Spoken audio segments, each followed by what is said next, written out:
Bismillahirrahmanirrahim. Assalamualaikum warahmatullahi wabarakatuh. Alhamdulillahi rabbil alamin.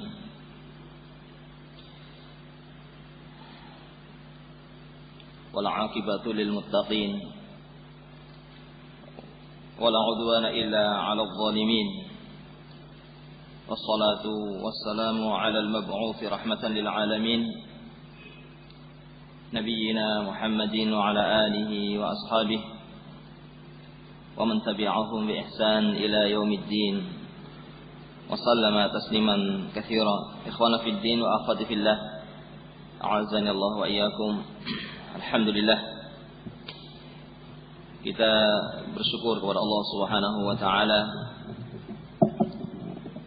dan kita memuji Allah Subhanahu wa taala atas nikmat-nikmatnya yang begitu banyak yang kita rasakan setiap saat. Dan pada kesempatan yang berbahagia ini kita dikumpulkan oleh Allah Subhanahu wa taala, diberi kemudahan, diberi taufik oleh Allah Subhanahu wa taala sehingga bisa bertemu di tempat yang mulia ini. Maka kita memohon kepada Allah Subhanahu wa taala, mudah-mudahan Allah menjadikan pertemuan ini menjadi pertemuan yang barakah, pertemuan yang marhumah, pertemuan yang diberi kebaikan oleh Allah Subhanahu wa taala dan diberi rahmat oleh Allah Subhanahu wa taala. Dan kita memohon kepada Allah Subhanahu wa taala al-ikhlas di dalam ucapan-ucapan kita dan perbuatan-perbuatan kita. Ikhwana fiddin, a'azanallahu wa iyyakum. Pada kesempatan yang berbahagia ini insyaallah kita akan bersama-sama mempelajari dan mengambil faedah, atau lebih tepatnya bersama-sama kita murajaah, mengulang kembali pelajaran yang pernah kita dapatkan dari hadis-hadis Nabi sallallahu alaihi wasallam yang disebutkan dalam kitab Al-Arba'in An-Nawawiyah. Dan kita akan pilihkan hadis yang ke-37 dan hadis yang ke-38 insyaallah. Hadis yang ke-37 berkaitan tentang keutamaan Allah Subhanahu wa taala yang sangat besar, keutamaan Allah Subhanahu wa taala yang sangat luas kepada hamba-hambanya. Dan hadis yang ke-38 berkaitan tentang wali Allah Subhanahu wa taala.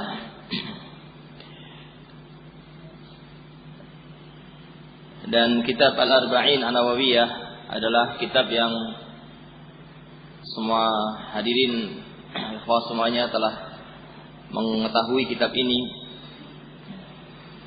Kitab yang mengumpulkan atau terkumpul di dalamnya hadis-hadis Nabi sallallahu alaihi wasallam yang merupakan jawami'il kalim. Ini hadis-hadis yang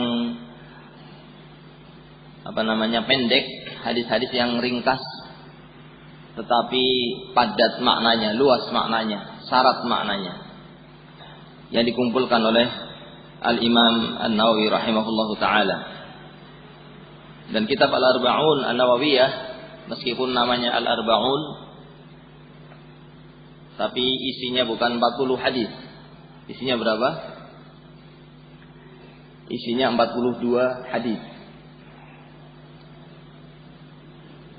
Isinya ada 42 hadis, dan begitu dalam bahasa Arab ya, bilangan-bilangan pecahan ya, itu dihilangkan. Sehingga kalau mengatakan 40, ini bisa jadi itu adalah 42 atau 43 atau 41, atau bisa jadi dikurangi. Nah, ini 38, 39 itu masuk dalam angka 40. Ini dipakai dalam bahasa Arab, pembulatan. Yang kitab Al-Arba'un An-Nawawiyah ini para ulama itu sangat besar perhatian terhadap kitab ini dan banyak syarah terhadap kitab ini.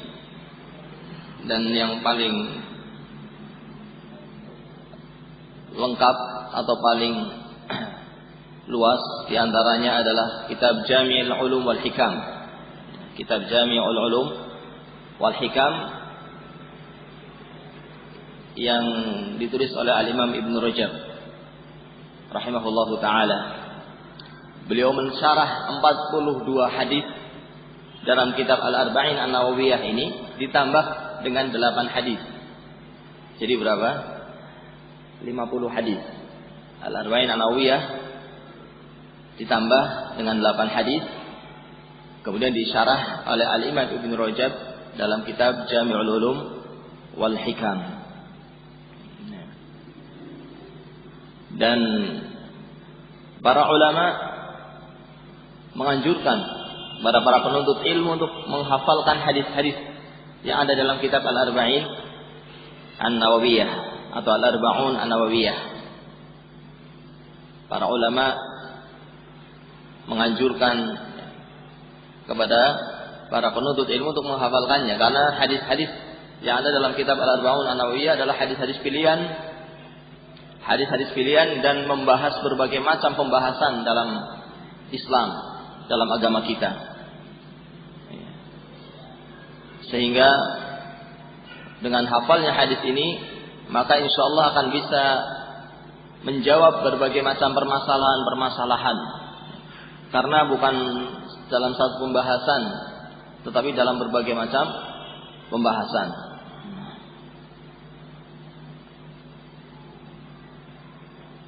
Maka sudah semestinya bagi para penuntut ilmu, bagi orang-orang yang ingin serius dalam menuntut ilmu untuk menghafalkan hadis-hadis yang ada dalam kitab Al-Arba'un An-Nawawiyah. An-Nawawiyah dinisbahkan kepada Al-Imam An-Nawawi. Imam Nawawi juga seorang ulama yang namanya tidak asing bagi ikhwah semuanya, min ashabi Asy-Syafi'i al-mu'tabarah aqwaluhu, dari ulama-ulama mazhab Syafi'i yang diakui, yang pendapat-pendapatnya dipakai, diperhitungkan. Beliau adalah seorang mujtahid yang sudah pada tingkatan seorang mujtahid, dan beliau meskipun masa hidup beliau itu sekitar 45 tahun, namun beliau telah meninggalkan karya yang begitu banyak. Meninggalkan karya yang begitu banyak dalam berbagai macam ilmu, dalam berbagai macam cabang ilmu, dalam masalah hadis, juga dalam masalah ulumul hadis, dalam masalah lughah. Beliau juga punya kitab Tahdhibul Asma' wal Lughat. Dan dalam masalah fikih banyak beliau menulis karya. Dalam masa hidup beliau yang hanya 45 tahun, namun meninggalkan karya yang begitu banyak, yang menunjukkan apa ya Pak? Menunjukkan barokah dari umur beliau.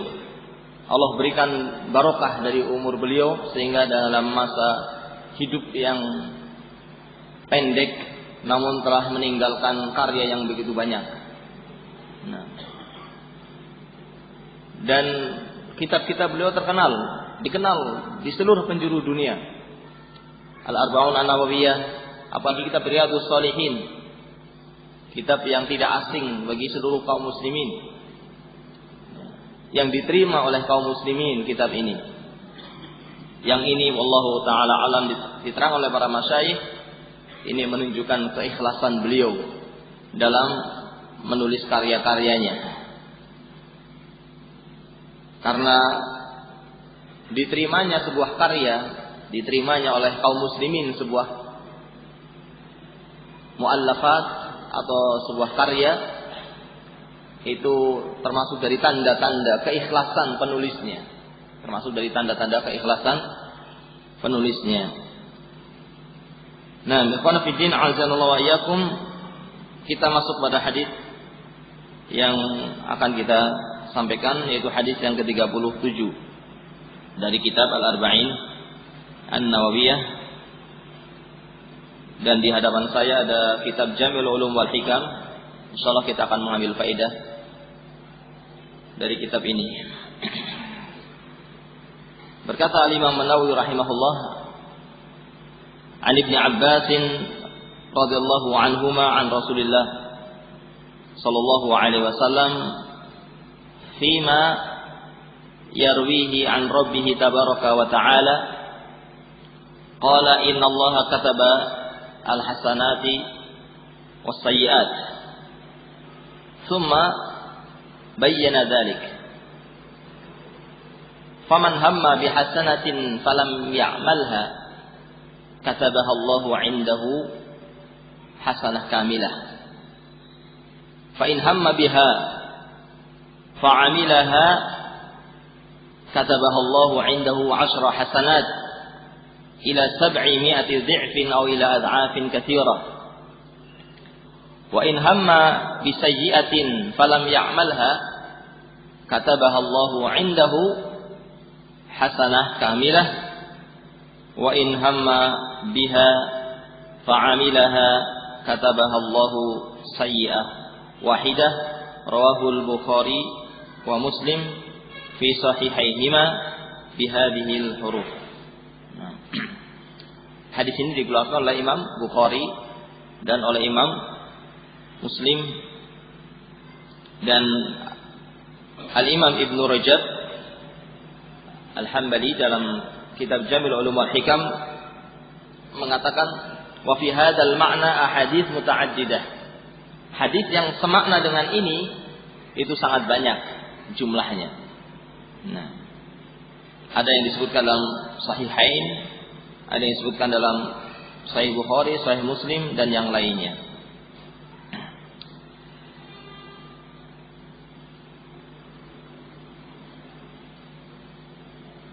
Artinya hadis ini dari Ibnu Abbas radhiyallahu anhuma an Rasulillah sallallahu alaihi wasallam fima yarwihi an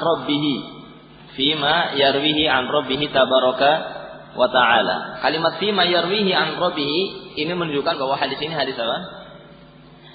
Hadis qudsi.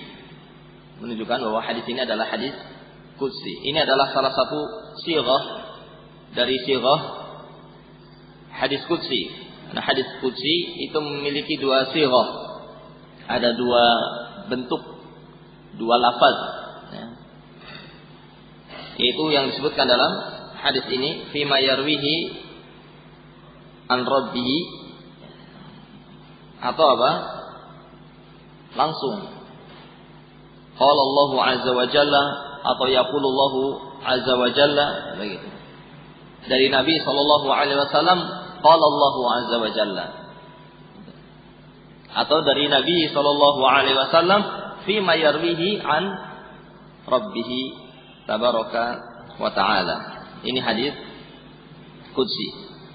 Ini hadis qudsi, sebagaimana namanya qudsi itu artinya secara bahasa adalah at-tathhir. Hadis yang dikatakan hadis qudsi, ya, karena ini diidhofahkan kepada Allah. Hadis ini diidhofahkan kepada Allah Subhanahu wa ta'ala. Tidak seperti hadis yang bukan hadis qudsi. Ini diidhofahkan kepada Allah Subhanahu wa ta'ala, dan Allah Subhanahu wa ta'ala itu bersih dari kekurangan, bersih dari aib.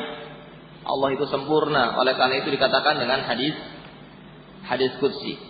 Dinisbahkan kepada kalimat qudsi yang artinya at-tadhhir atau at-tanzih, karena Allah Subhanahu wa ta'ala muqaddas, karena Allah itu munazzah, karena Allah itu disucikan dan bersih dari apa?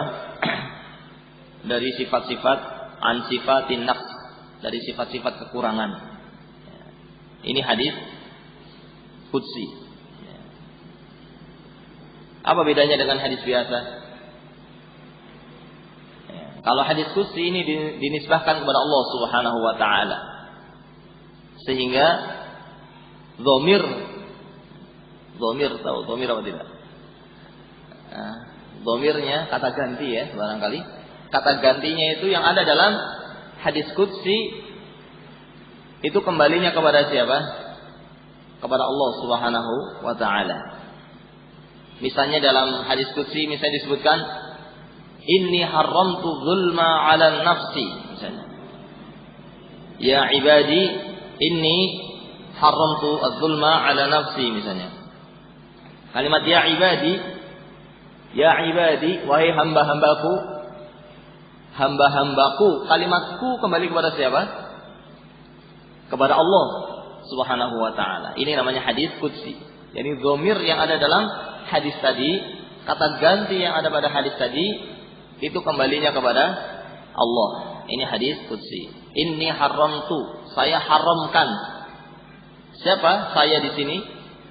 Allah Subhanahu wa taala. Maka hadis qudsi itu adalah lafaz dan maknanya dari Allah. Lafaz dan maknanya dari Allah Subhanahu wa taala. Kecuali kalau periwayatannya dengan makna lain. Kalau periwayatannya tidak dengan makna, maka lafaz dan maknanya itu dari Allah Subhanahu wa taala. Nah, ini hadis qudsi dan hadis yang disebutkan di sini adalah hadis qudsi karena Nabi sallallahu alaihi wasallam mengatakan fi ma yarwihi an rabbih tabaraka wa taala. Qala Allah mengatakan innallaha katabal hasanat was sayyi'at. Innallaha kataba al hasanati was sayyi'at. Sesungguhnya Allah Subhanahu wa taala menulis al hasanat was sayyi'at.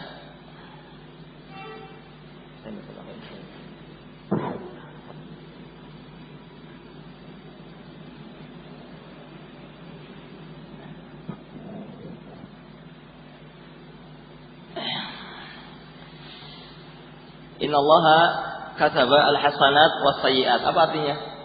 Ini murojaah, jadi tanya jawab aja ya. Saya yakin hadis ini sudah dipelajari, barangkali sudah hafal sebagian hadirin.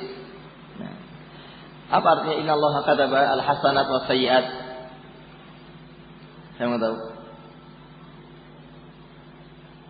Ada yang tahu? Innallaha kataba. Saya kira kataba kata kerja yang sering didengar. Apa artinya? Menulis.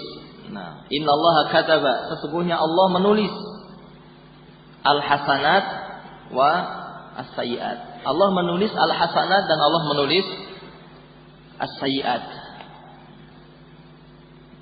Ini artinya. Terus maksudnya apa? Maksudnya menulis di sini apa?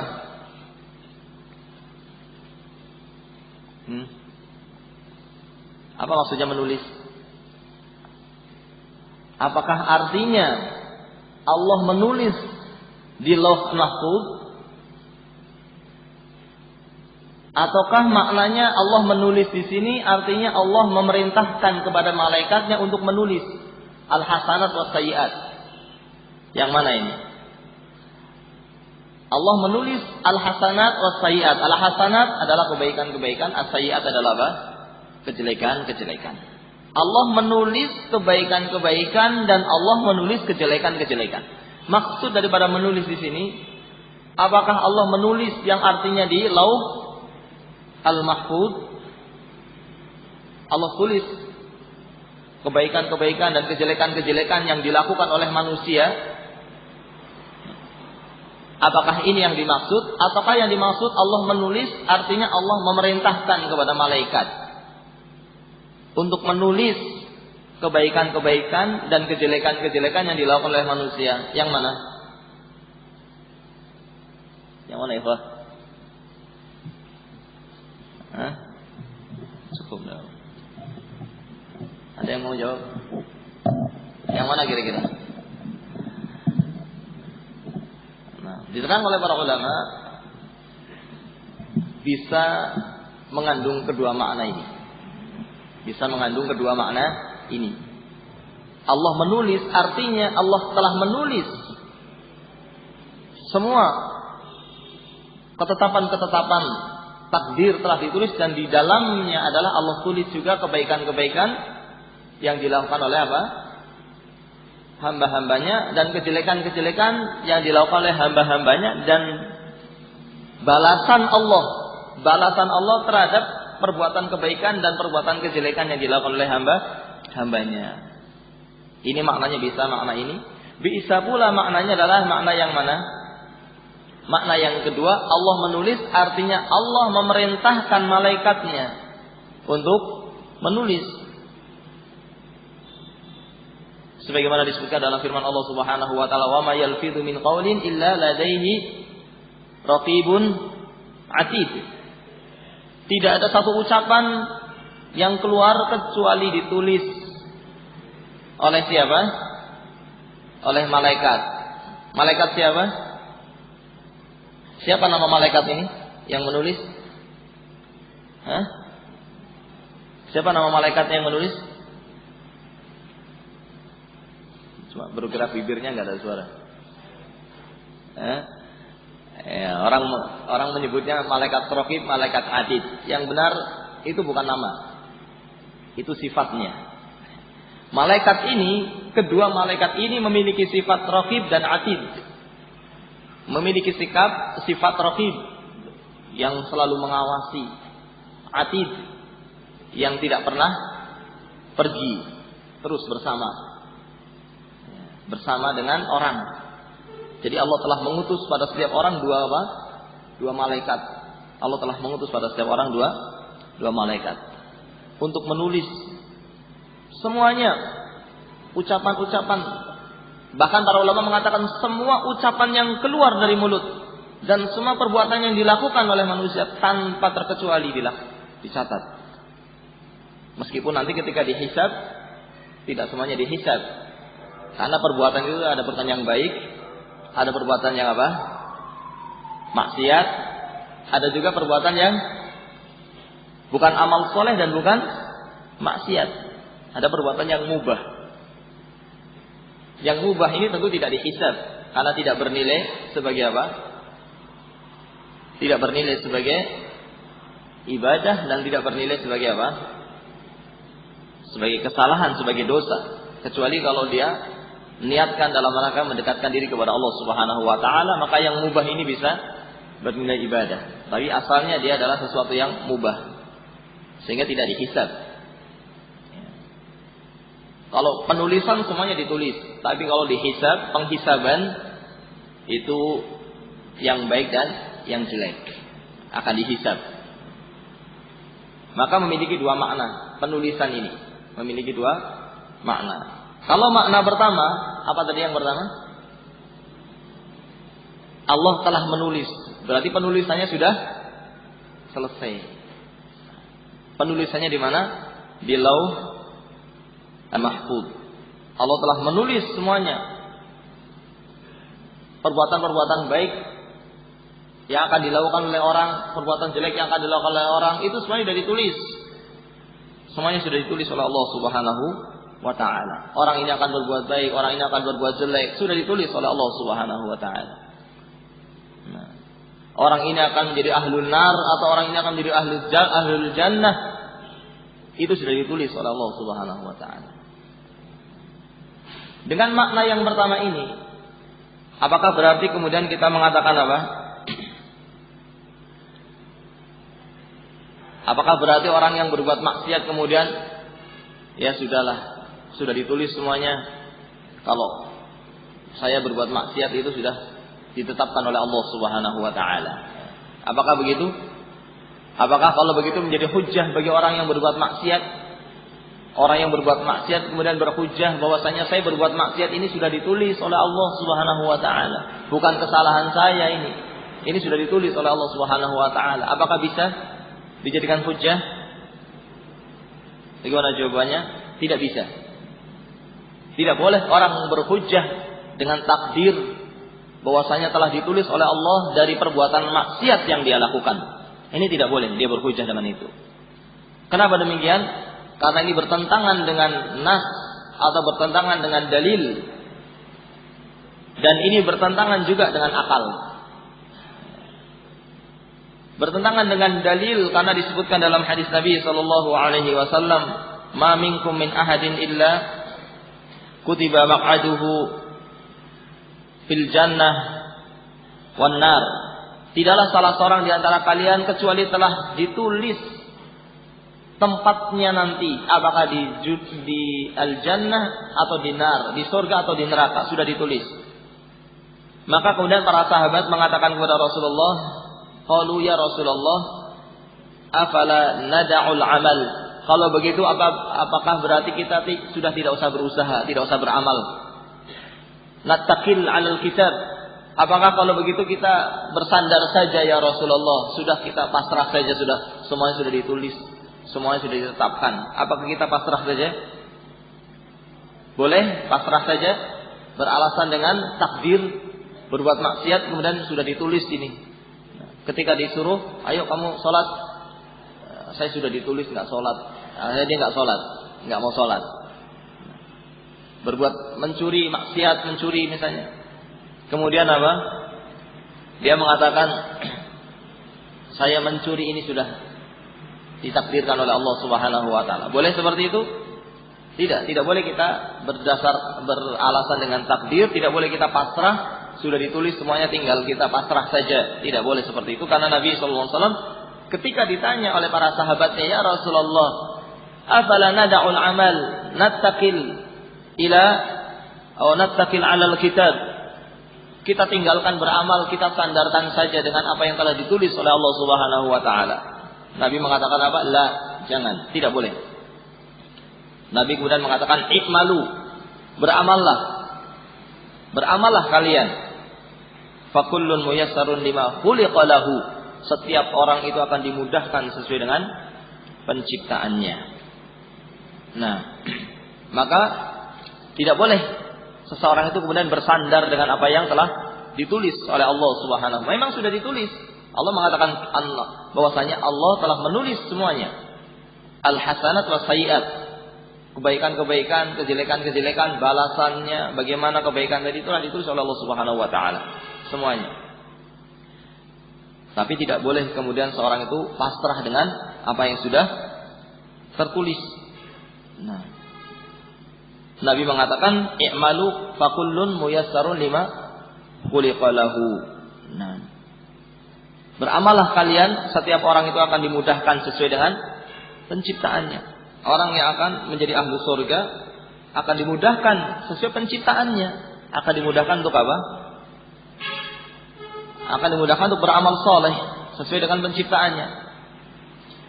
Orang yang ditetapkan oleh Allah sebagai ahlun nar juga akan dimudahkan sesuai dengan penciptaannya, sehingga dia pun akan berbuat kemaksiatan, beramal dengan amalannya ahlun nar. Ya. Maka tidak boleh seseorang itu bersandar, tapi seorang itu berusaha beramal, ya, dan melakukan amalan-amalan ahlul jannah. Berusaha untuk memiliki sifat-sifatnya ahlul jannah. Berusaha untuk memiliki amalan-amalannya ahlul jannah, dan berusaha untuk meninggalkan sifat-sifatnya ahlun nar, berusaha untuk meninggalkan, menjauhi sifat-sifatnya ahlun nar.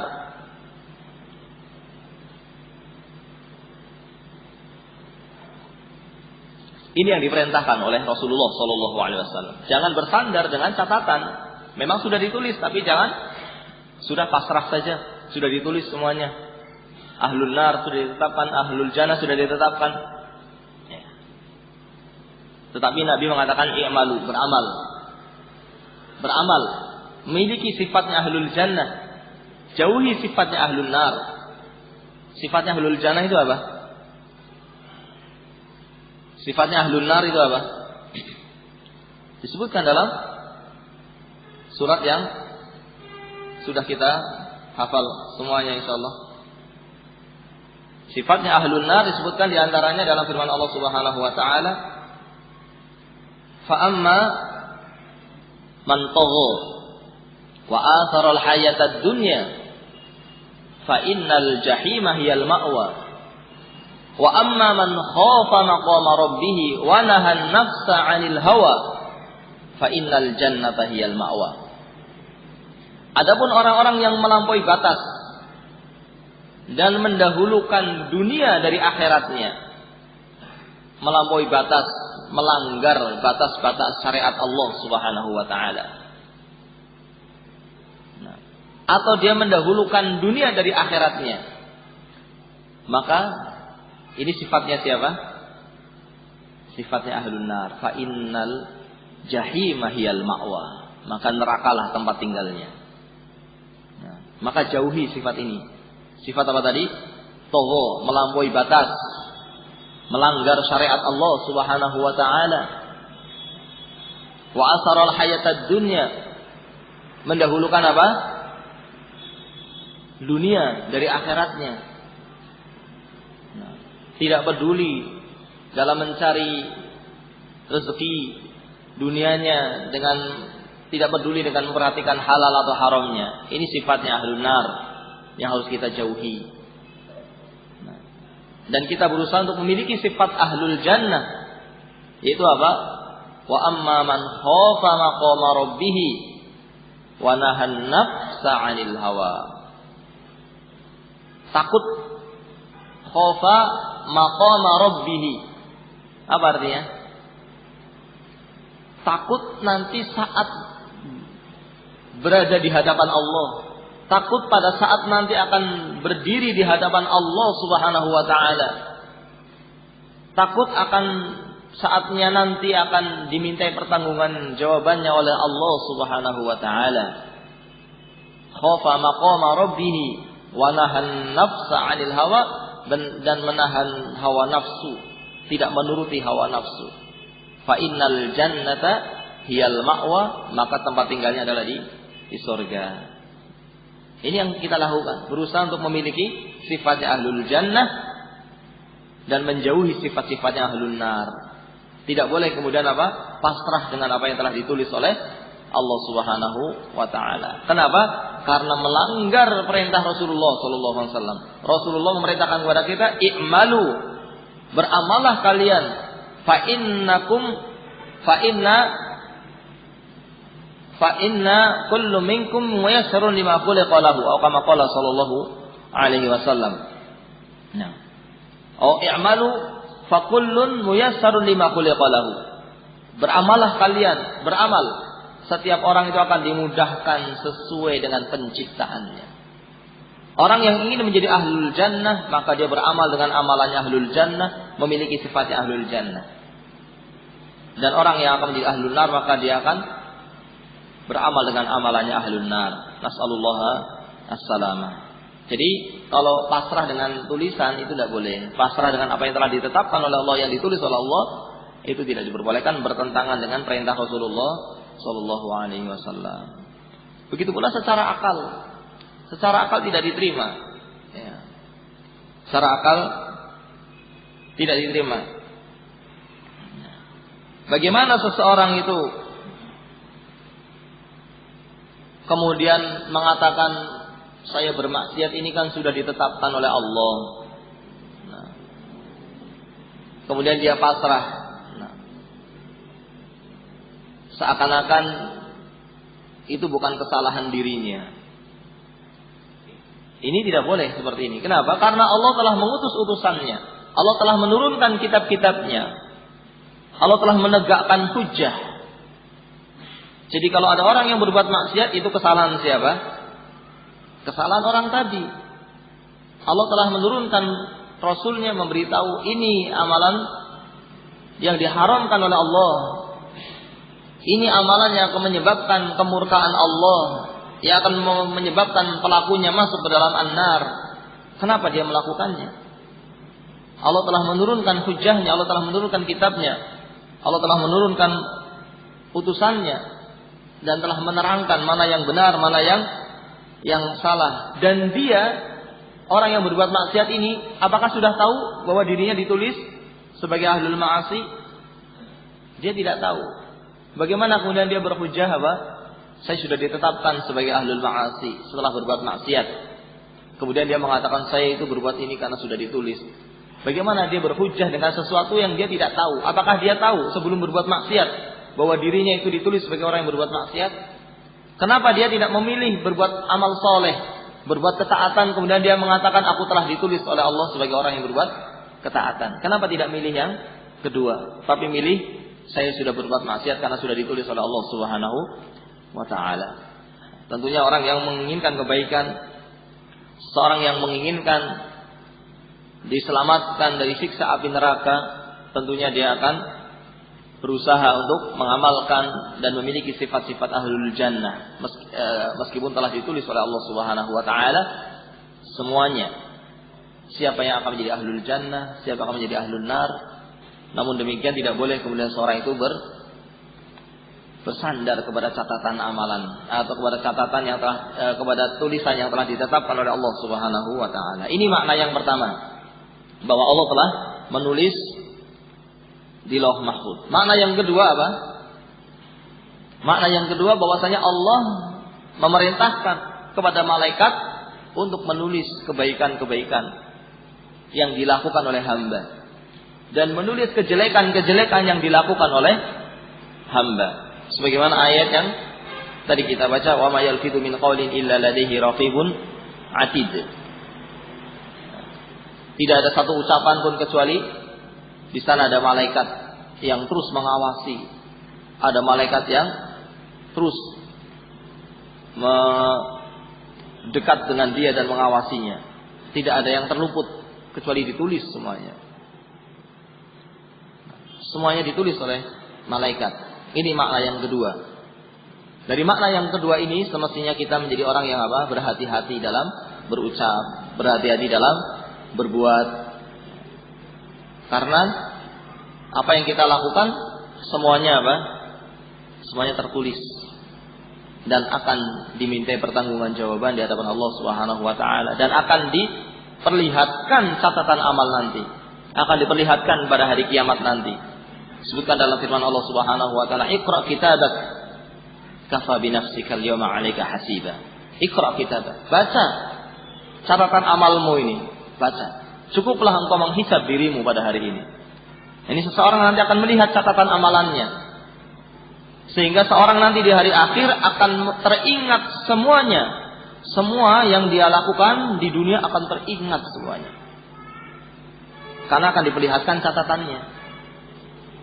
Oleh karena itu disebutkan dalam surat Ali Imran, Allah Ta'ala berfirman, "Yauma tajidu kullu nafsin ma 'amilat min khairin muhdara, wa ma 'amilat min su'in tawaddu law anna bainaha wa bainahu amadan ba'ida, wa yuhadzirukumullahu nafsah, wallahu ra'ufun bil 'ibad." Pada hari ketika setiap jiwa itu akan melihat apa yang dia amalkan waktu di dunia. Dia akan melihat amalan kebaikan yang dia lakukan waktu di dunia, dan dia pun akan melihat amalan kejelekan yang dia lakukan di dunia. Akan ada di hadapan dia.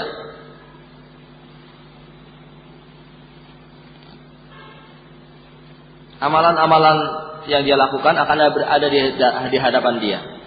Apakah itu amalan kebaikan ataukah amalan kejelekan? Kalau itu berupa amal kebaikan, tentu dia akan senang. Tapi kalau yang ada di hadapan dia adalah amalan apa? Amalan kejelekan, dan dia belum bertobat dari kejelekan tadi, maka tentu dia akan sangat takut. Karena dia telah melihat hari kiamat, telah mengetahui betul-betul dibangkitkan dari alam kubur, mengetahui betul-betul, merasakan, melihat dengan panca inderanya, melihat dengan matanya adanya hari kebangkitan, adanya hari pembalasan amalan. Oleh karena itu pada hari itu dikatakan dalam Al-Quran, yauma yafirrul mar'u min akhihi wa ummihi wa abihi wa sahibatihi wa banihi likulli imri'in yauma idzin sya'nu yughni.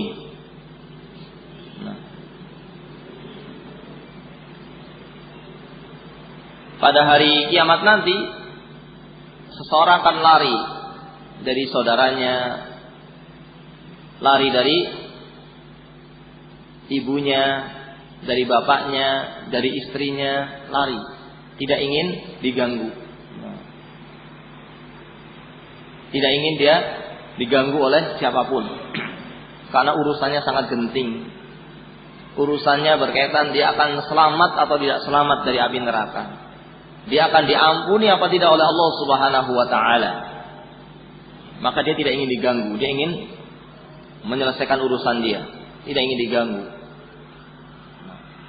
Dan terkadang di dunia pun terjadi, ketika orang lagi sibuk, ya, istrinya datang, anaknya datang, suruh pergi semua. Lagi sibuk, ada urusan penting. Nanti urusannya sangat penting.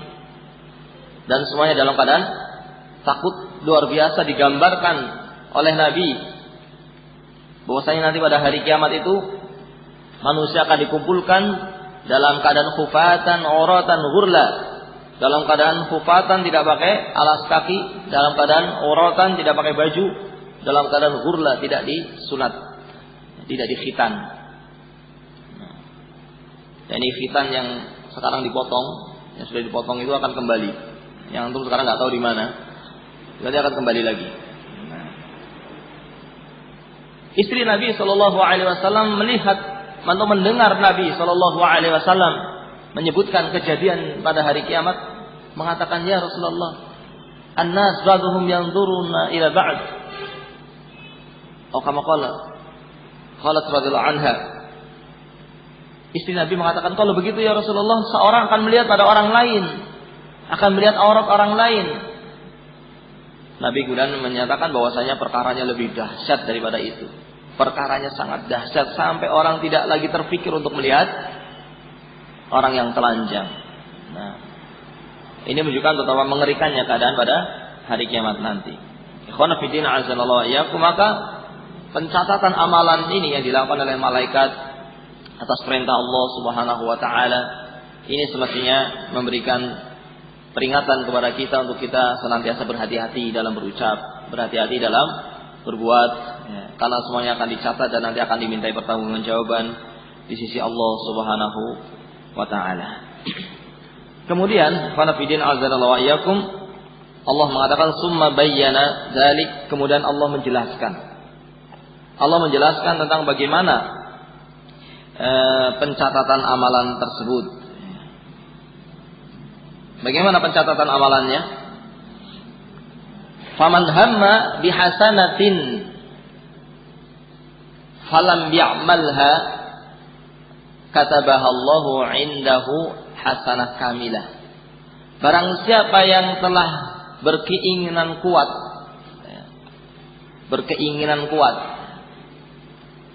bukan sekedar suara hati, bukan, tapi berkeinginan kuat untuk melakukan satu kebaikan, tapi dia nggak jadi melakukannya. Orang sudah berniat mau sholat duha, nggak jadi melakukannya, misalnya.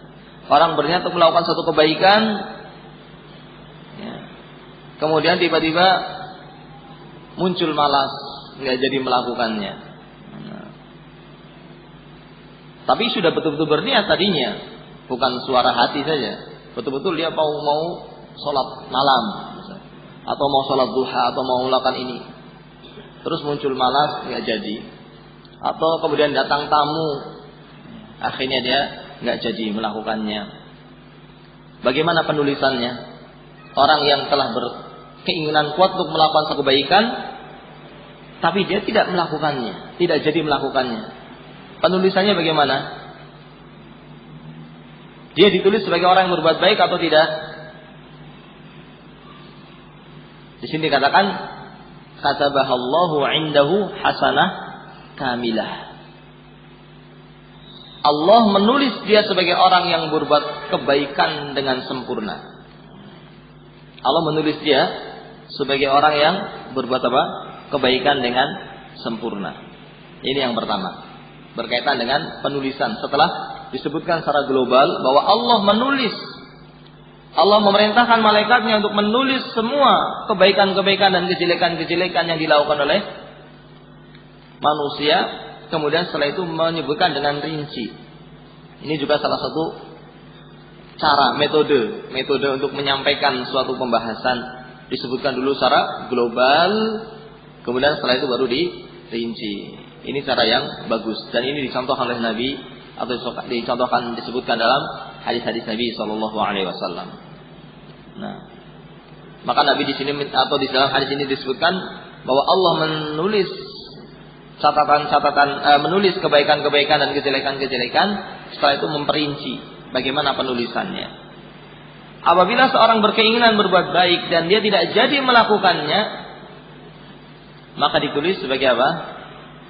Orang yang berbuat kebaikan dengan sempurna. Masya Allah. Ini menunjukkan kemurahan Allah. Dia nggak melakukan. Dia tidak melakukan amalan.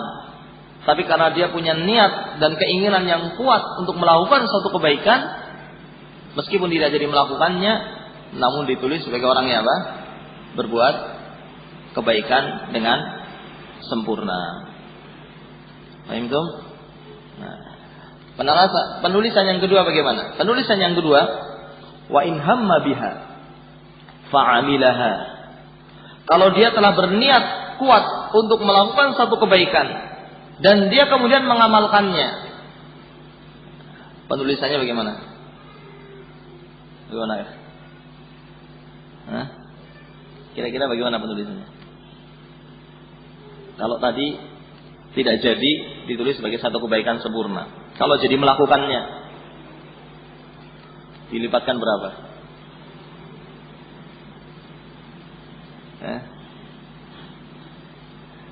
Dilipatkan menjadi 10. Katabahallahu indahu 10 hasanat. Dilipat gandakan perbuatan tadi menjadi 10 kebaikan. Bahkan ila 700 dhi'fin, bahkan sampai pada 700 kali lipat. 10 kali lipat atau bahkan 700 kali lipat. Atau bahkan ila ad'afin katsirah, ditulis berlipat-lipat tanpa apa? Tanpa ada ketetapannya, tanpa ada pembatasan. Berlipat-lipat dengan lipatan yang sangat banyak. Ini kalau berniat baik, berkeinginan berbuat baik, kemudian apa? Dia mewujudkannya. Ditulis minimal, setiap kebaikan minimal ditulis berapa? 10 minimal. Bahkan bisa menjadi 700, bahkan bisa menjadi berapa? Berlipat-lipat. Tidak ada hitungannya, tidak ada batasannya. Ini menunjukkan apa?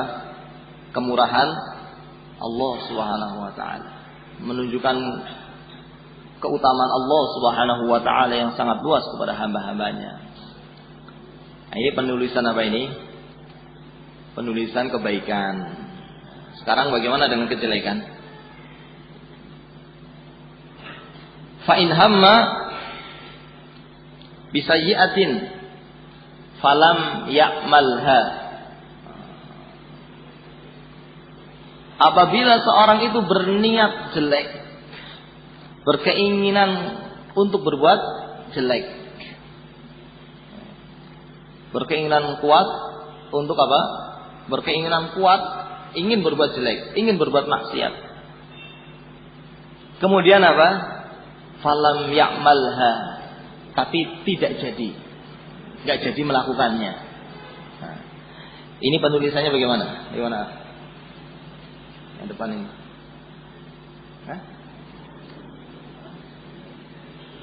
Tidak melakukan dosa. Tidak melakukan dosa.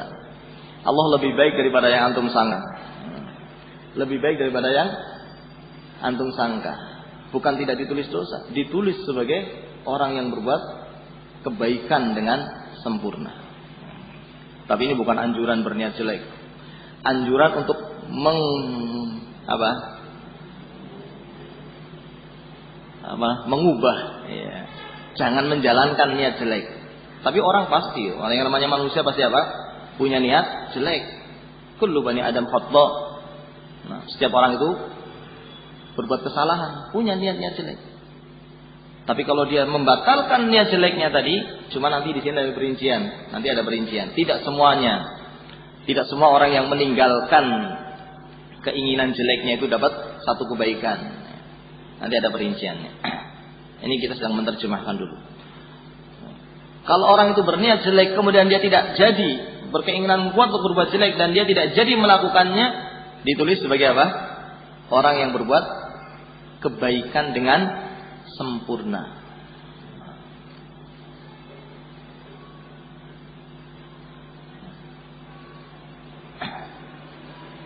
Kemudian yang terakhir berkaitan dengan berniat jelek juga. Wa in hamma biha fa'amilaha. Barang siapa yang berkeinginan jelek kemudian jadi melakukannya. Kira-kira berapa? Nah, ditulis sebagai satu kejelekan. Ahsan. Orang yang berniat jelek kemudian apa? Dia jadi melakukannya, itu ditulis sebagai apa? Orang yang berbuat satu kejelekan saja. Tidak dilipat gandakan kejelekan tadi oleh Allah Subhanahu wa taala. Maka secara umum di dalam hadis ini menunjukkan tentang keutamaan Allah dan menunjukkan tentang keadilan Allah Subhanahu wa taala. Menunjukkan tentang keutamaan Allah di mana Allah melipat gandakan pahala, bahkan niat orang untuk berbuat baik saja sudah mendapatkan kebaikan sebagai orang yang berbuat satu kebaikan sempurna. Bahkan orang yang berniat jelek dan tidak jadi melakukannya pun diberi catatan sebagai orang yang berbuat kebaikan dengan sempurna. Ini menunjukkan tentang apa? Fadlullah, keutamaan Allah. Di sisi lain dalam hadis ini juga menunjukkan apa? Keadilan Allah. Allah tidak berbuat zalim sama sekali kepada hamba-hambanya.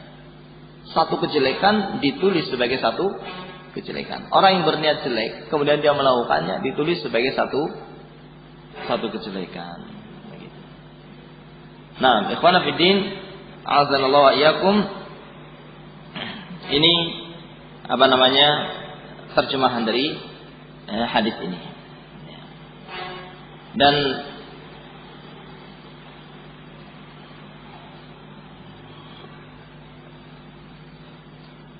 dikatakan oleh Al-Imam An-Nawawi rahimahullah setelah menyebutkan hadis ini, Imam Nawawi mengatakan, "Fanzur ya akhi, lihatlah wahai saudaraku, waffaqana Allah wa iyyak ila azimi lutfillah ta'ala." Perhatikanlah wahai saudaraku, mudah-mudahan Allah memberikan taufiknya kepada kita untuk mendapatkan kasih sayang Allah Subhanahu wa taala yang sangat besar. Wa ta'ammal hadhil alfaz, perhatikan lafaz hadis ini baik-baik. Di sini Allah mengatakan, "Faman hamma bihasanatin falam ya'malha katabaha Allahu 'indahu." Ada kalimat indahu. Barang siapa yang berniat baik kemudian tidak jadi melakukannya, maka Allah akan menulis di sisinya. Kalimat di sisinya ini menunjukkan bahwa tulisan itu betul-betul akan dijaga, tidak akan hilang. Orang-orang yang berniat baik meskipun tidak jadi melakukannya akan ditulis sebagai orang yang melakukan suatu kebaikan dengan sempurna, dan tulisan ini akan apa? Akan dijaga oleh Allah Subhanahu, tidak akan hilang.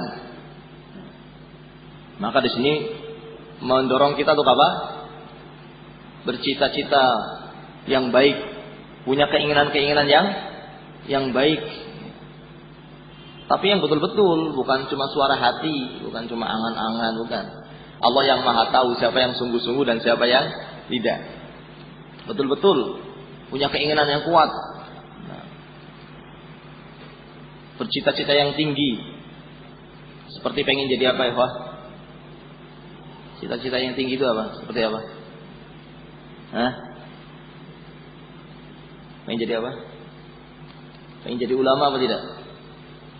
Loh, masa kayak saya jadi ulama? Loh, kenapa tidak? Kenapa tidak pengen bercita-cita tinggi jadi ulama? Tapi saya sudah tua, tidak menghalangi umur pengen jadi ulama. Tapi yang betul-betul kalau pengen jadi ulama ya kalau tiap hari tidak pernah menuntut ilmu, tidak pernah menghafalkan ayat, hadis, bagaimana mau cita-cita ulama? Seperti itu enggak. Kalau orang itu bercita-cita pengen jadi ulama, maka apa?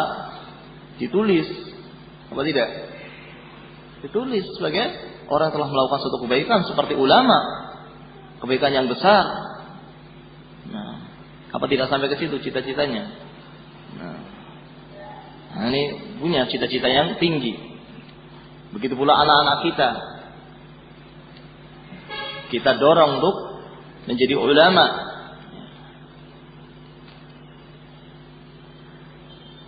Sebagai cita-cita yang paling tinggi. Meskipun tidak bisa dipaksakan ya. Karena kecenderungan orang juga berbeda-beda.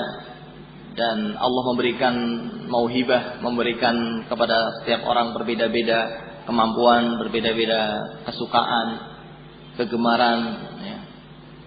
Namun yang paling tinggi ketika orang itu bisa menjadi seorang ulama. Ini merupakan cita-cita yang paling tinggi. Atau yang lainnya.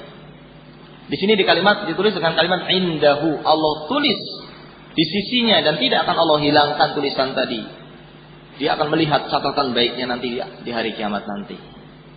Lihat kalimat ini. Kalimat qauluhu wa indahu isyaratun ila al-i'tina biha, menunjukkan bahwa Allah betul-betul akan menjaga catatan tadi. Wa qauluhu kamilah, kata-kata kamilah, kadzabahallahu indahu hasanah kamilah. Allah akan menulis di sisinya kebaikan yang sempurna. Bukan sekedar kebaikan yang tidak sempurna, bukan. Ini sebagai takkid. Dikatakan oleh Al-Imam Nawawi li takkid wa syiddatil i'tina biha. Untuk menunjukkan penguat bahwasanya itu ditulis dengan kebaikan yang sempurna, bukan kebaikan yang sekedar kebaikan yang tidak sempurna. Yang kecil, bukan kebaikan yang sempurna. Begitu pula dalam kalimat sayyi'ah. Dikatakan oleh Al-Imam Nawawi wa qala fi sayyi'ah allati hamma biha thumma tarakaha katabahallahu indahu hasanah kamilah. Begitu pula orang yang berniat jelek, berkeinginan kuat untuk berbuat jelek tapi tidak jadi melakukannya, maka ditulis di sisi Allah dengan kebaikan yang sempurna. Ditulis di sisi Allah. Di sisi Allah ini artinya untuk apa tadi? Betul-betul Allah akan menjaga kamilah secara sempurna, menjaga kebaikan. Allah akan menulisnya sebagai kebaikan yang sempurna dan Allah akan jaga tulisan tadi. Nah, kemudian wa in hamma wa in amila biha katabaha sayyi'ah wahidah. Ya. Tapi ketika mengatakan barang siapa yang berniat jelek, berkeinginan jelek, maka Allah Subhanahu wa taala akan menulis barang siapa yang berniat jelek dan dia melakukannya, maka Allah akan menulis dengan satu kejelekan, dengan kalimat satu, untuk menghilangkan kesan bahwa akan ditulis lebih dari satu. Nah, fa'alillahil hamdu wal minnah, maka segala puji bagi Allah. Kita bersyukur kepada Allah dan kita memuji Allah Subhanahu wa taala. La nuhsi sana'an alaihi wa billahi taufiq, kata Imam Nawawi. Yang kita tidak bisa memuji Allah. Kita tidak akan bisa pernah memuji Allah dengan sempurna, tidak bisa. Karena kesempurnaan Allah itu tidak bisa kita bayangkan, tidak bisa kita ketahui dengan pasti. Allah Maha sempurna yang kita tidak tahu tentang kesempurnaannya. Maka kita tidak bisa memuji Allah dengan pujian yang sempurna, dan kita tidak bisa bersyukur kepada Allah dengan syukur yang sempurna, tidak bisa. Karena syukur kita, ketika kita bisa bersyukur, maka itu adalah pertolongan dari Allah Subhanahu wa taala. Sehingga syukur kita, karena itu pertolongan dari Allah, berarti butuh apa? Butuh syukur lagi. Maka segala puji bagi Allah, kita senantiasa memuji Allah Subhanahu wa taala dan bersyukur kepada Allah Subhanahu wa taala.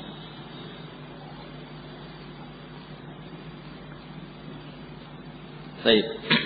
Bisa difahami makna hadis secara umum? Ya. Kemudian kita mulai masuk sedikit-sedikit rinci.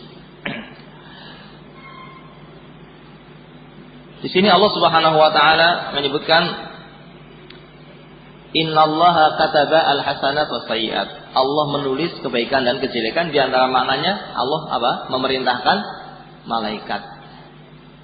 Allah merintahkan malaikat. Di antara perintah Allah kepada malaikat untuk menulis itu fa in hamma. Kalau orang itu berkeinginan kuat. Berkeinginan kuat itu di mana?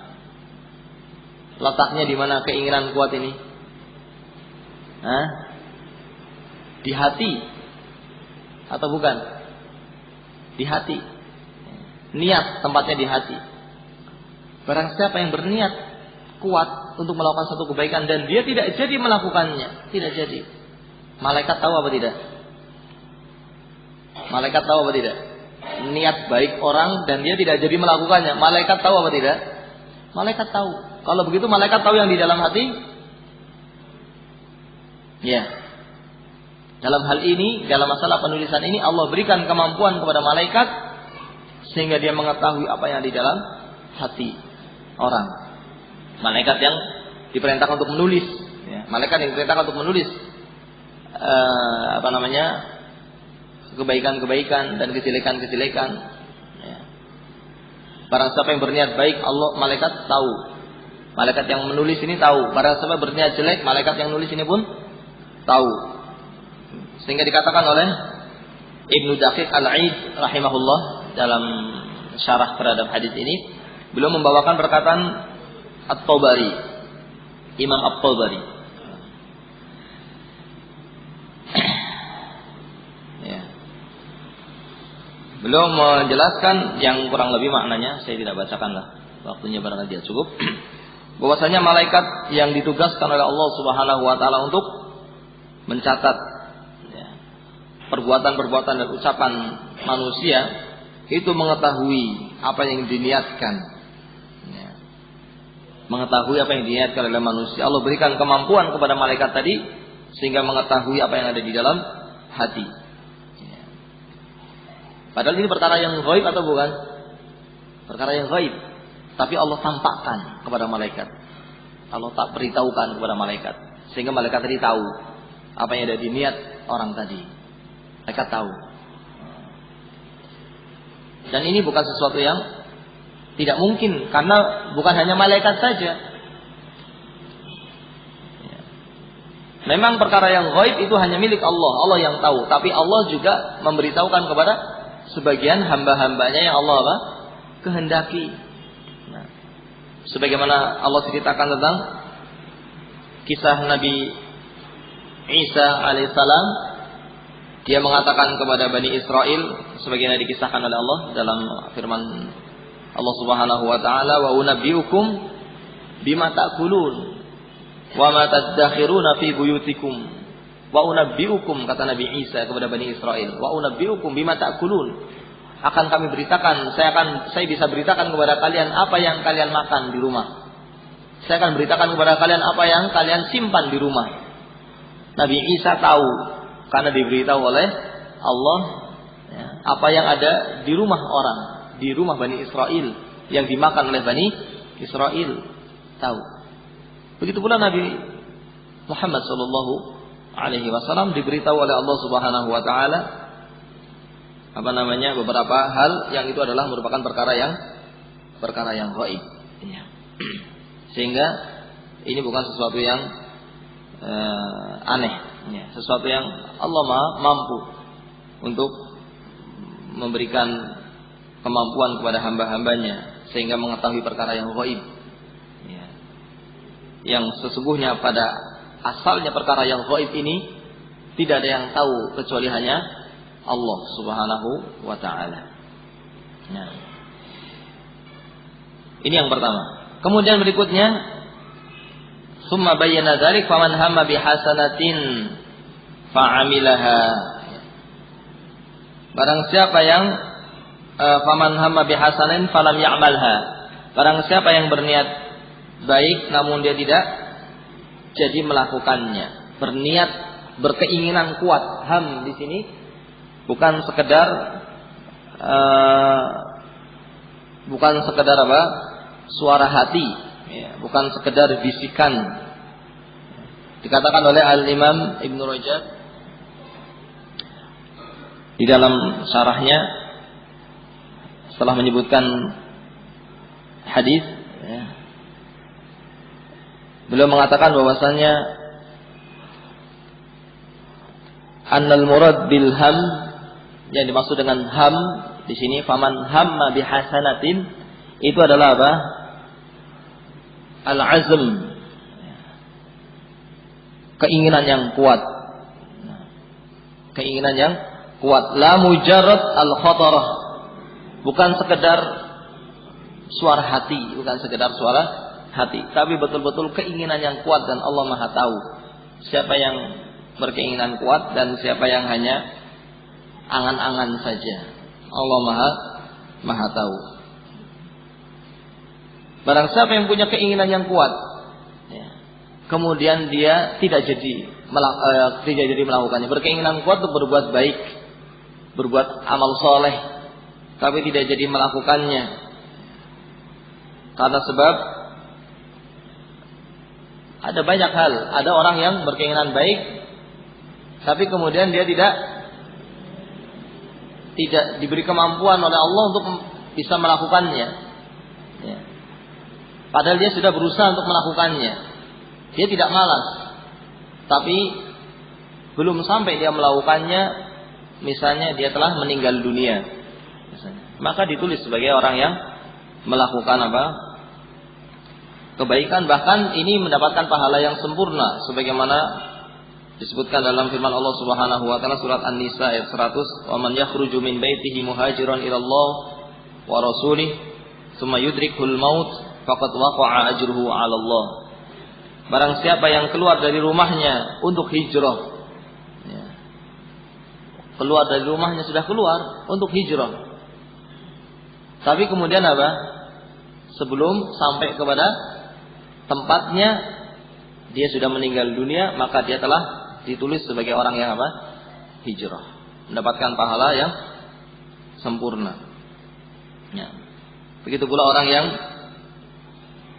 pengen sholat dengan berdiri misalnya, atau dia biasanya sholatnya sambil berdiri, tapi ketika sampai masjid tiba-tiba dia sakit dan tidak bisa berdiri, sehingga sholatnya dengan apa? Dengan duduk. Maka dia ditulis sebagai orang yang sholat dengan berdiri. Nah, mendapatkan pahala yang sempurna meskipun dia sholatnya dengan duduk. Ya. Kalau sengaja duduk, bagaimana? Kalau sengaja sholat dengan duduk, pahalanya bagaimana? Ya, kalau sholat fardu nggak sah.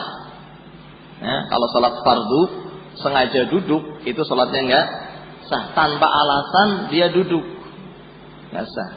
Karena Nabi mengatakan apa? Sholli qa'imah, sholatlah dengan berdiri. Perintah berdiri, harus berdiri bagi yang mampu. Bahkan ini rukun daripada rukunnya sholat. Salah satu rukunnya sholat adalah berdiri. Al-qiyam ma'al qudrah, berdiri bagi yang mampu. Nah, kalau yang tidak mampu dengan apa? Sholli qa'iman fa illam tastati fa qa'ida. Kalau tidak bisa dengan berdiri, maka dengan apa? Dengan duduk. Fa illam tastati, kalau tidak bisa dengan duduk, bagaimana? Bagaimana kalau tidak bisa dengan duduk? Fa'ala jambin. Salatnya di atas jam. Apa itu jam? Di atas sisi kanan atau sisi kiri. Miring. Di atas sisi kanan atau sisi kiri kalau tidak bisa duduk. Sesuai dengan arah kiblatnya. Arah kiblatnya di mana? Karena arah kiblat ini juga perkara yang harus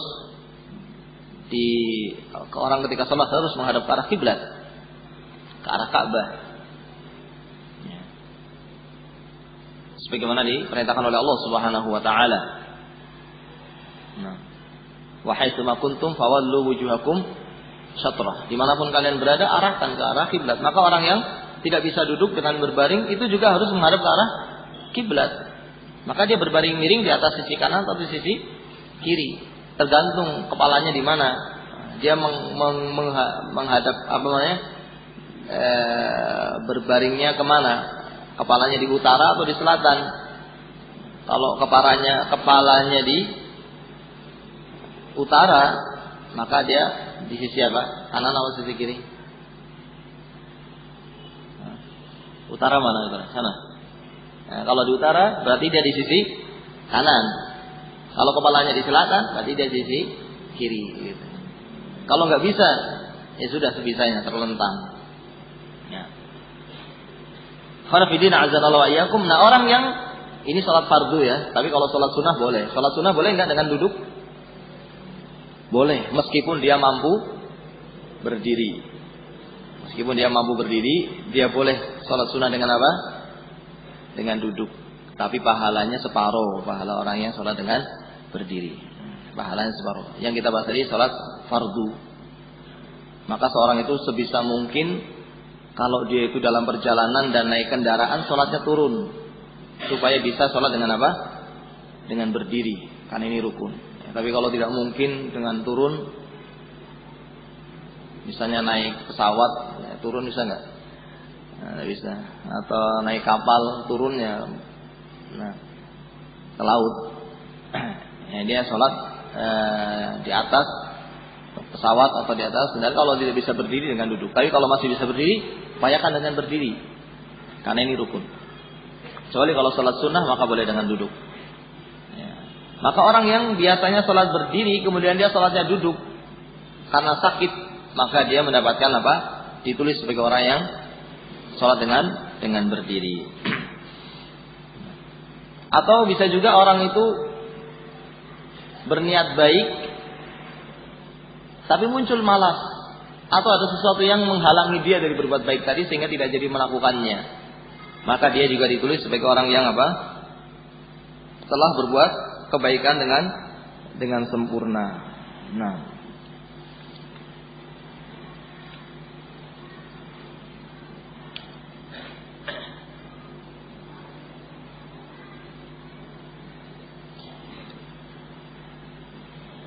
maka dikatakan di sini oleh Al-Imam Ibnu Rajab,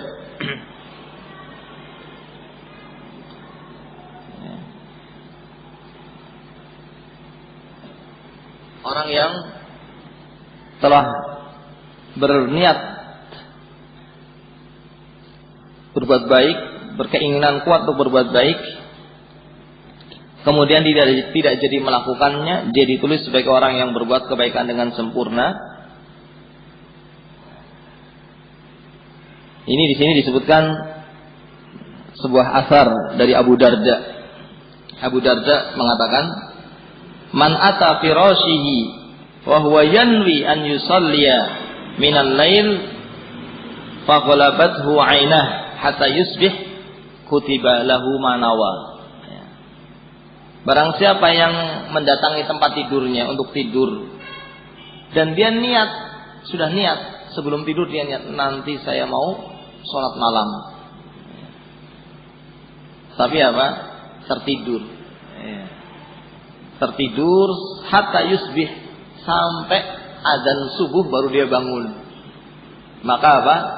Dia ditulis sebagai orang yang sholat malam. Dia ditulis sebagai orang yang melakukan suatu kebaikan dengan sempurna. Tapi ini betul-betul apa? Niat yang bukan sekedar suara hati, betul-betul keinginan yang kuat. Baik.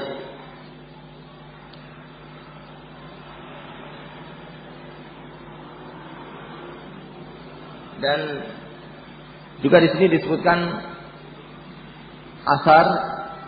disebutkan hadis Nabi Shallallahu Alaihi Wasallam yang diriwayatkan melalui jalan Abu Kabsyah dari Nabi Shallallahu Alaihi Wasallam. Innamad dunya arba'atu nafar. Dunia itu ada 4 orang. Di dunia ini ada 4 orang.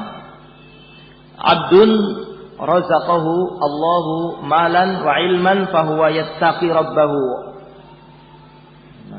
wa yasil fihi rahimahu wa ya'lamu lillahi fihi haqqah. fihi haqqo. Yang pertama, orang yang Allah berikan kepadanya rizki berupa harta. Allah berikan kepada dia rizki berupa harta dan Allah berikan kepada dia ilmu. Karena harta dan ilmunya kemudian dia menjadi orang yang apa? Kemudian dia menjadi orang yang bertakwa kepada Allah Subhanahu wa taala, menggunakan hartanya di jalan Allah Subhanahu wa taala. Dan dia juga menghubungi rahimnya dengan hartanya,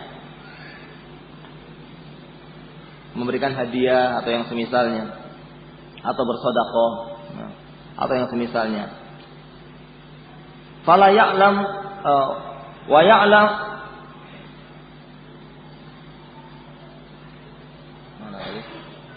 wa ya'lam lillah fihi haqqo, dan dia mengetahui hak-hak Allah dari hartanya. Dia tahu apa yang harus dia lakukan dari hartanya sehingga dia gunakan di jalan Allah Subhanahu wa taala. Nah, ini yang pertama. Maka orang yang seperti ini fahadza bi afdhalil manazil. Ini orang yang paling tinggi kedudukannya. Kemudian yang kedua, wa 'abdun razaqahullah ilman wa lam yarzuqhu malan. Ada orang yang Allah berikan kepada dia ilmu, tapi tidak Allah berikan kepadanya apa? Harta. Allah berikan kepadanya ilmu, tapi tidak Allah berikan kepadanya harta. Nah, fahuwa shadiqun niyyah, dan dia orang yang betul-betul punya niat yang baik. Sehingga dia mengatakan fayaqul law anna li malan la'amiltu bi'amali fulan. La'amiltu bi'amali fulan. Dia mengatakan kalau saya punya harta, saya akan seperti si fulan. Dia punya ilmu tapi enggak punya harta. Tapi dia punya cita-cita yang kuat, keinginan yang kuat, kalau saya seperti fulan, saya akan apa? Saya akan beramal seperti fulan. Kalau saya punya harta seperti fulan, saya akan gunakan harta saya untuk ini seperti fulan. Maka apa? Fahuwa biniyatihi. Maka orang ini dengan sebab niatnya, fa ajruhu masawa. Pahalanya sama. Pahalanya sama dengan yang apa? Yang punya apa tadi? Harta dan ilmu. Nah, karena niatnya tadi. Tapi ini bukan berarti kelipatan pahalanya sama, tidak. Asal pahalanya sama. Bisa dipahami. Tentunya berbeda antara orang yang beramal dengan yang tidak beramal. Orang yang beramal tadi dikatakan di sini akan dilipat gandakan. Tapi paling tidak di sini dia dapat pahala orang yang melakukan kebaikan. Dia dan orang tadi pahalanya sama dari sisi asal pahalanya. Asal pahalanya. Nah. Kemudian yang ketiga, wa 'abdun razaqahullahu malan walam yarzuqhu ilma. Orang yang ketiga, Allah berikan, ada seorang hamba yang Allah berikan kepadanya harta, tapi Allah tidak berikan kepadanya ilmu. Enggak tahu tentang agama Allah Subhanahu wa taala. Allah tidak berikan kepadanya ilmu. Nah, fahuwa yatakhabbatu fi malihi bi ghairi ilmin la yattaqi fihi rabbah wa la yasil fihi rahimah wa la ya'lamu fihi lillahi haqqo. Karena dia tidak punya agama, tidak tahu agama, tidak tahu tentang aturan-aturan agama Allah Subhanahu wa taala, maka hartanya dia gunakan untuk kemaksiatan. Dia tidak bertakwa kepada Allah dengan hartanya, dia tidak gunakan untuk silaturahim, untuk menyambung kerabatnya, dia tidak gunakan hartanya untuk menjalankan kewajiban-kewajiban kepada Allah Subhanahu wa taala. Maka apa? Fahada bi ahbasil manazil. Ini orang yang paling jelek kedudukannya. Kemudian satu lagi, ada 4 tadi ya. Yang keempat apa kira-kira? Hah? Apa kira-kira yang keempat? Siapa yang tahu? Fadhal ya, sebelahnya. Tidak diberi ilmu dan tidak diberi apa? Harta. Terus? Hah? Ya, hampir benar. Tidak diberi ilmu dan tidak diberi harta, tapi kepengin seperti orang yang punya harta tapi digunakan untuk apa? Maksiat. Yang keempat, tidak punya ilmu, nggak punya harta, tapi dia punya cita-cita, punya keinginan kuat. Kalau saya punya harta, saya mau seperti fulan yang bermaksiat, yang bersana kemari. Nah, gunakan hartanya untuk bermaksiat kepada Allah Subhanahu wa taala. Maka orang ini juga huwa biniyatihi fa wizruhu masawa. Dia dan orang itu pahalanya mendapatkan balasan yang dosanya sama. Artinya apa? Dia punya dosa, ya, punya kejelekan. Nah, ini berkaitan dengan orang yang berniat baik dan tidak jadi melakukannya. Kemudian yang kedua apa? Faman hamma wa in hamma biha fa'amilaha. Orang yang berniat baik dan dia jadi melakukannya, diberi kemudahan, diberi taufik oleh Allah Subhanahu wa taala sehingga dia mengamalkan apa yang telah dia niatkan dari kebaikannya. Maka berapa pahalanya? Pahalanya 10, minimal 10 kali lipat, atau bahkan bisa 700 atau bahkan lebih dari itu. 700 seperti apa misalnya? Yang disebutkan dalam ayat, seperti berinfak, seperti orang yang berinfak di jalan Allah Subhanahu wa taala. Walladzina yunfiquna amwalahum fi sabilillah kamathali habbah ambatat sab'a sanabil fi kulli sumbulatin mi'atu habbah wallahu yudha'ifu liman yasha wallahu wasi'un alim. Barang siapa yang berinfak di jalan Allah Subhanahu wa taala, maka dia seperti orang yang masalul ladzina yunfiquna amwalahum fi sabilillah kamathali habbah, seperti satu biji tanaman yang dia tanam, yang dari satu biji tadi tumbuh 7 batang, yang setiap batang keluar 100 biji. Berarti berapa? 700. Ini pahala sedekah. Nah, fi sabilillah, di jalan Allah Subhanahu wa taala.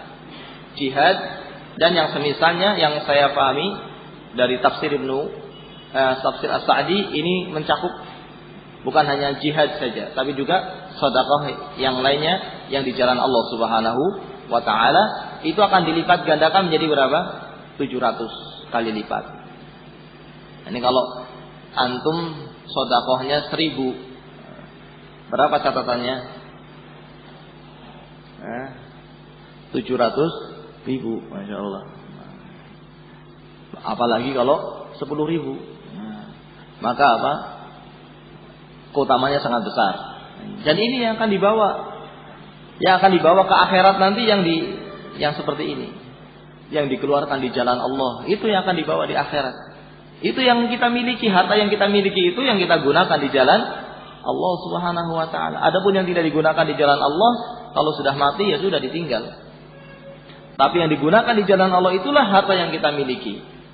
Nah, sehingga ketika istri Nabi Shallallahu Alaihi Wasallam membagikan hadiah kambing, dibagi-bagikan kepada tetangga, kemudian Nabi mengatakan, apakah semuanya sudah dibagikan? Atau kama qala sallallahu alaihi wasallam, dengan makna ya. Istri Nabi mengatakan, sudah saya berikan semuanya kecuali satu bagian. Ya, ada bagian katif, dalam bahasa kita, bagian paha lah barangkali. Ada satu bagian paha yang belum, atau kaki depan atau paha yang belum saya berikan. Ya, kemudian Nabi Shallallahu Alaihi Wasallam mengatakan, bahkan sebaliknya, yang dimiliki, yang masih ada, itu adalah yang dibagikan tadi. Yang tidak dimiliki, yang belum dibagikan. Yang tidak dimiliki itu yang belum dibagikan. Yaitu yang masih kita miliki ini justru yang bukan milik kita. Yang milik kita itu yang nanti akan dibawa ke akhirat. Ini ada anjuran untuk bersedekah. Bersedekah ini bukan untuk orang kaya saja ya. Apa hanya untuk orang kaya? Bukan, sedekah itu bukan hanya untuk orang kaya. Semuanya bersedekah. Semuanya bersedekah sesuai dengan apa? Kemampuannya masing-masing. Nah, oleh karena itu Nabi mengatakan wattaqun nar walau bisyaqi tamrah. Takutlah kalian dengan api neraka meskipun dengan satu biji korma atau separuh korma. Ini banyak apa tidak sedekah satu korma? Enggak banyak, sedikit. Karena sedekah ini bukan perintah untuk orang kaya saja, perintah juga untuk orang yang tidak mampu untuk bersedekah sesuai dengan kemampuannya masing-masing. Dan bahkan bisa jadi orang yang bersedekah 1000 lebih besar nilainya dari yang bersedekah berapa?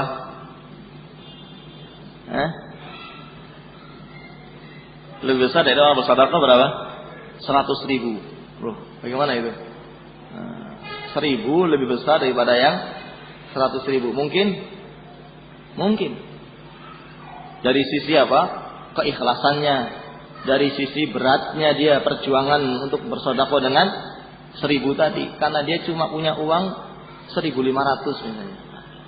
Cuma uang 1.500, dia sedekahkan 1.000. Yang 500 tadinya mau beli makan gak jadi. Yalah. Buat beli ini aja lah. Apa namanya, minuman saja sudah, gak jadi makan sudah. Untuk sedekah. Nah. Ada orang yang 100.000 tapi dia punyanya Masya Allah miliaran. Yang dikeluarkan cuma 100.000.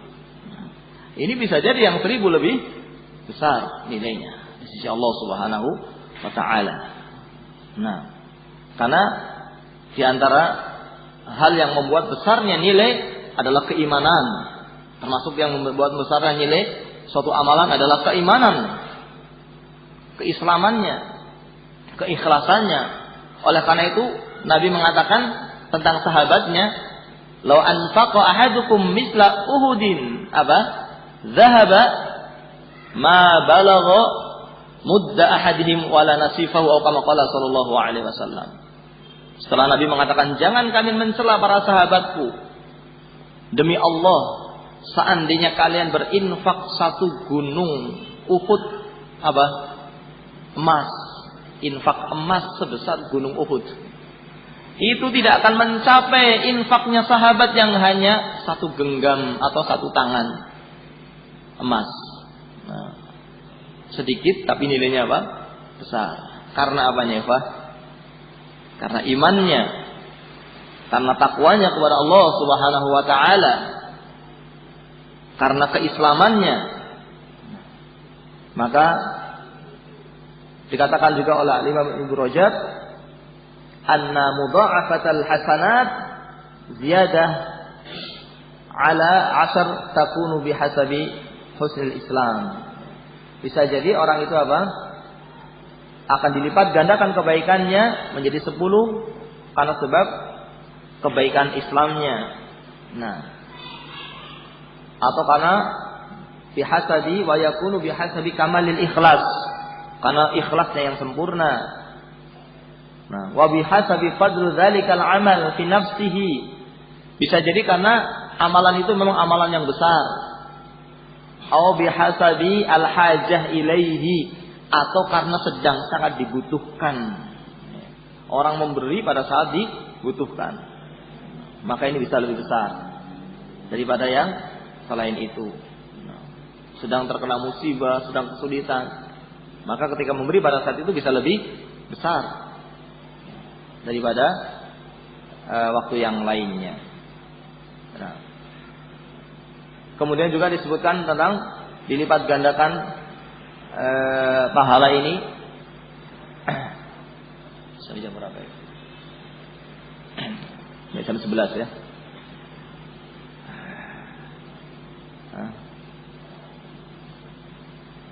Sebagaimana juga pahala yang berlipat-lipat ini adalah apa? Yang disebutkan oleh Allah Subhanahu wa taala adalah tentang keutamaan orang yang sabar. Innama yuwaffas sabirun ajrahum bighairi hisab. Innama yuwaffas sabiruna ajrahum bighairi hisab. Allah akan membalas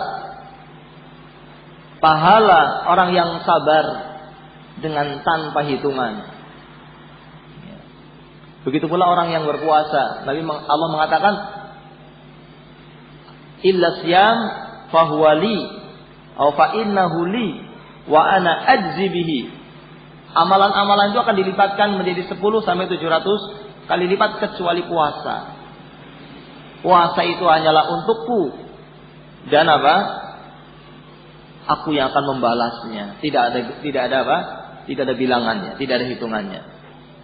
Di antara rahasianya karena pada puasa terkumpul kesabaran yang 3. Kesabaran dari lapar, kesabaran dari haus yang menyakiti dirinya, kesabaran untuk menjalankan ketaatan kepada Allah Subhanahu wa taala, kesabaran untuk meninggalkan maksiat terkumpul pada orang yang berpuasa. Makanya pahalanya tanpa ada batasan seperti orang yang sabar. Ikhwana fillah azanallahu wa iyyakum. Kemudian juga keutamaan suatu amalan itu juga ditentukan juga oleh tempat atau oleh waktu di mana dia melakukannya. Bisa dipengaruhi oleh itu sehingga berlipat-lipat. Dipengaruhi oleh tempat. Seperti orang yang sholat di mana? Di Masjidil Haram di Mekah. Orang yang sholat di sana itu berapa kali lipat dengan di Masjid Jajar dan yang semisalnya? 100.000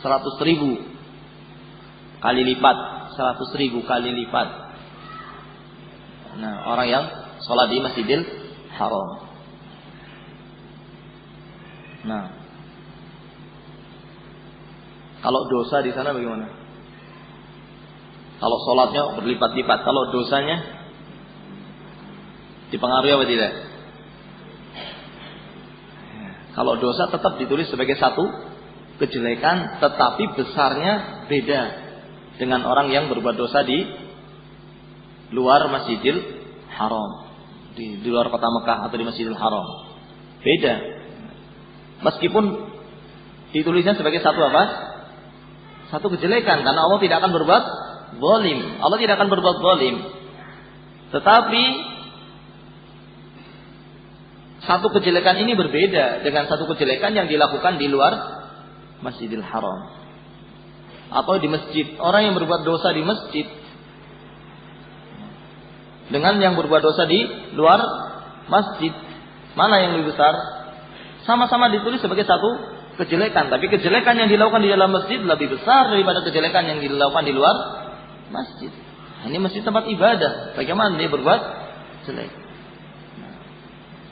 Bagaimana dia di masjid kemudian melihat gambar-gambar yang tidak baik melalui HP, melihat internet misalnya di masjid.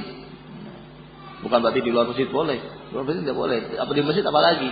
Nah, bertengkar di masjid beda dengan bertengkar di luar masjid. Berkelahi di masjid beda dengan di luar masjid. Nah, ini berpengaruh, tapi tetap sampai ditulis sebagai satu apa? Kejelekan, tapi berbeda kejelekannya. Oleh karena itu sebagian salaf dikatakan oleh Al-Imam Ibnu Rajab, kana jamaah minas sahabah yattaqun suknal haram khasyata irtikabi dzunub fi. Dikatakan oleh Al-Imam Ibnu Rajab, dahulu para sahabat di antara mereka ada yang menghindar untuk tinggal di tanah suci, tinggal di Mekah, menghindar. Karena apa? Karena takut berbuat dosa di situ. Karena takut berbuat dosa di tempat. Tapi bukan berarti dilipat gandakan, bukan. Tetapi besarnya lain. Gitu. Seperti juga selain di tempat, di waktu misalnya, di waktu ya. Ada waktu-waktu yang amalan seorang di waktu itu berbeda dengan amalan di waktu yang lainnya. Beramal pada bulan Ramadan dengan di luar bulan Ramadan, mana yang lebih besar? Pada bulan Ramadan, apalagi pada malam Qadar. Lailatul Qadri khairun min alfi syahr. Beramal pada malam Qadar lebih baik daripada 1000 bulan. Kalau berbuat dosa pada bulan Ramadan dengan di luar bulan Ramadan bagaimana? Sama atau tidak? Catatannya sama, satu kejelekan, tapi nilai kejelekan tadi apa? berbeda. Lebih besar kejelekan di bulan Ramadan. Lebih besar orang berbuat kejelekan di bulan Ramadan daripada di luar bulan Ramadan. Ya. Tapi bukan berarti kalau di bulan Ramadan baik, di luar bulan Ramadan kembali jelek. Tidak. Nah, sebagian ada yang setelah keluar dari bulan Ramadan seperti bebas, sudah bebas dari penjara. Kemarin nggak boleh, sekarang sudah boleh. Nggak boleh, yang kemarin nggak boleh, sekarang juga nggak boleh. Kemaksiatan itu nggak boleh kapan saja. Nah ini seorang harus ingat bahwasanya dia beribadah kepada Allah Subhanahu wa taala, dan Allah yang diibadahi di bulan Ramadan adalah yang diibadahi pula di luar bulan Ramadan. Allah yang ditakuti di bulan Ramadan, Allah pula yang ditakuti di luar bulan Ramadan. Begitu pula 10 hari pertama di awal bulan Dzulhijjah.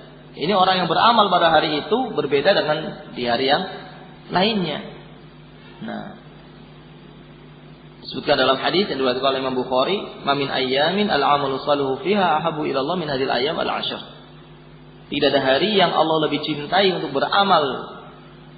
Tidak ada hari yang Allah lebih cintai untuk seorang beramal lebih daripada amalan yang dilakukan pada 10 hari yang pertama di awal bulan Dzulhijjah. Nah, amalan yang paling dicintai oleh Allah Subhanahu wa taala itu amalan yang ada pada bulan 10 hari pertama di awal bulan Dzulhijjah. Dan yang lain-lainnya. Jadi di sini ada kelipatan keutamaan, kelipatan pahala atau keutamaan pembalasan amalan yang berlipat-lipat itu dipengaruhi juga oleh tempat, dipengaruhi juga oleh oleh waktu, ya. Dipengaruhi juga oleh keikhlasan orang, dipengaruhi juga oleh keimanannya. Nah, dan paling tidak satu kebaikan itu akan ditulis oleh Allah sebagai 10 kebaikan. Paling tidak satu kebaikan itu akan ditulis oleh Allah Subhanahu wa taala sebagai 10 kebaikan. Ya.